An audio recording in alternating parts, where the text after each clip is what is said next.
By Chris Weston, IG Chief Market Strategist from Melbourne. Chris, great to see you. Now, just firstly, take us through the moves in markets overnight. I mean, all of those various moves. Of course, it was pretty quiet, though, wasn't it, with that US Veterans Day holiday? Yeah, it was indeed. I mean, volumes on the equity market, obviously very light there. I think people are still taking in exactly the moves we've seen over the last 7 days, with the 10-year trading from 10.47 up to 2.74 anyway, and what that exactly means for monetary policy and when the Fed are likely to taper. Because part of the reason why the market got very excited about tapering was clearly because the Fed actually dropped in their September or in their October meeting the line about financial conditions being tighter. So if we get the 10-year back at 3%, that's going to have ramifications on tapering, etc. I think we need to also look at the fact that China came out with some pretty interesting October loans data after market yesterday. Came out just after 7 o'clock yesterday. A massive drop-off in credit supply there. Big drop-off, about 35% from the previous month in new yuan loans getting to market. A big drop-off in aggregate finance, which is obviously the broadest measure there. So that had ramifications on the Aussie. That's why we saw the Australian dollar fall about 40 pips from about 7:30 down to the session lows there. So I think that was obviously pretty interesting as well. Everyone's talking about the moves we've seen in Brent.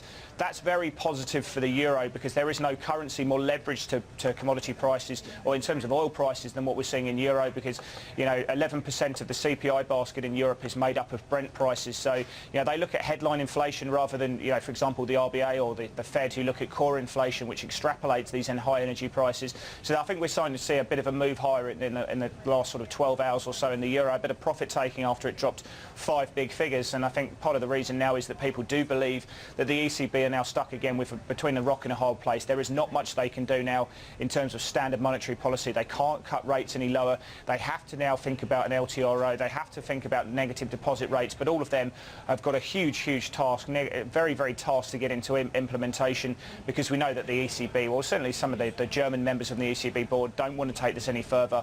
And that's why we're seeing the euro move a little bit higher. So that for me is an interesting currency. Gold continues to fall. It's down about $3 from yesterday. So again, a bit of negative price action in there. We're looking probably at 12.74. We may be looking for buyers to step in. It's a couple of standard deviations from the 20-day moving average. So that could be a good level of support at least in the short term there.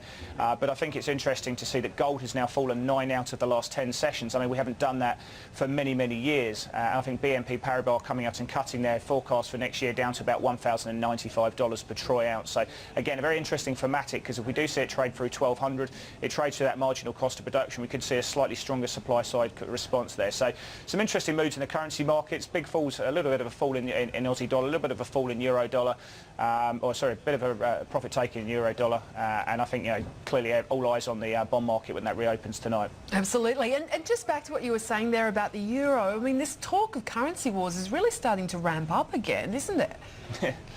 Well, it's not just in currency moments. We've seen the Czech central bank coming out and lowering their intervention target by 4 to 5% from what it was the other day, and that's the Czech krona has been absolutely smashed recently. We know that the Korean central bank have been talking, or at least media reports have been talking about how the Koreans are going to start stepping up intervention as well.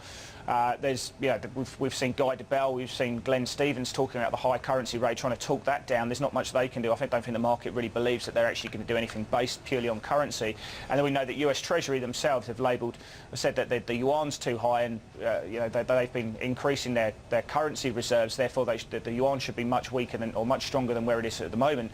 But I think what you're talking about there in terms of Europe is really interesting thematic. I mean, we know that the ECB cut rates. The positive for Europe, based on the rate cut, the refinancing rate cut, is that ONIA rates, the money markets in Europe, have now started trading more in line with their deposit rate, and down at 7 basis points. So that's a good situation for the economy there.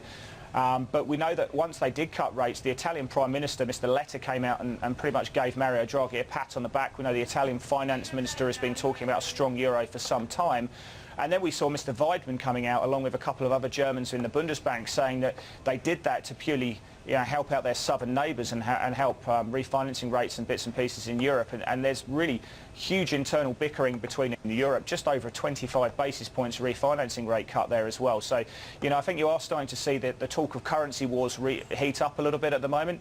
And I think if you actually just take the euro in its entirety, there's internal debate going on there as well. Just seeing some news coming through from News Corp as well. First quarter earnings per share coming in at 5 cents and revenue $2.07 billion. The adjusted earnings per share 3 cents. Talking about revenue from book publishing $328 million, and in terms of news and information services revenue there $1.5 billion for the first quarter. So just some news there from News Corp, and of course we were watching those B Sky B shares in London overnight after rival BT snatched the UK TV rights, the European Champions League soccer, and shares B Sky B in London down 10%. Now we'll keep an eye on that and certainly watch how the Australian listed stock opens, of course, in a few hours' time. Back to Chris Weston at IG. And Chris, just wanted to get your thoughts on what we'll see on the Aussie share market today after that fall of 0.3% yesterday on the benchmark. Do you think we'll recoup those losses at the open today? Yeah, we will. I mean, we're going to see the market look to probably reclaim that 5,400 level. Well, we're calling it up 23 points. So it's going to be good though. I mean, I think if you've got to look at the banks, I mean, the banks really fell away from the open and we saw negative finishes on CBA and ANZ. They closed below Friday's low. China, as I say, is going to be an interesting market. That could give us some impetus today. I mean, as I say, we saw a big collapse in new yuan loans, which I don't think is going to really surprise anyone after what we saw in September with those huge blowout numbers and, you know, the big spike up in the slight spike up in money market rates there to try and detract away from credit. So that's interesting. But, you know, I just heard you talk about News Corp. I can't give you anything on the actual result. I've been tending to put clients towards Fox rather than actual News Corp. I think that's been a big structural stock to be leveraged to. But I think the stocks that we're looking out for today, Orica, big breakout yesterday, fantastic price action, one of the strongest stocks at the moment in terms of price action. You can add QBE as well. That stock's looking very strong from a price action basis. Maya, APA, they're all trading us a couple of standard deviations away from the 20-day moving average. So I think they're stocks which could see signs of reversal, but at the moment the strength is there. NAB business confidence a bit later on, so the NAB business confidence reading is probably the highest level since 2010, April 2010. So again, that'll be interesting to see if that can continue pushing higher going forward. BHP looks like it's going to open 8 or 9 cents higher. And it'd be interesting again. Just look at that price action on gold stocks with Newcrest ADR pointing up about 5 cents at the moment. Chris, always great to talk, and we'll chat to you through the session. Thank you.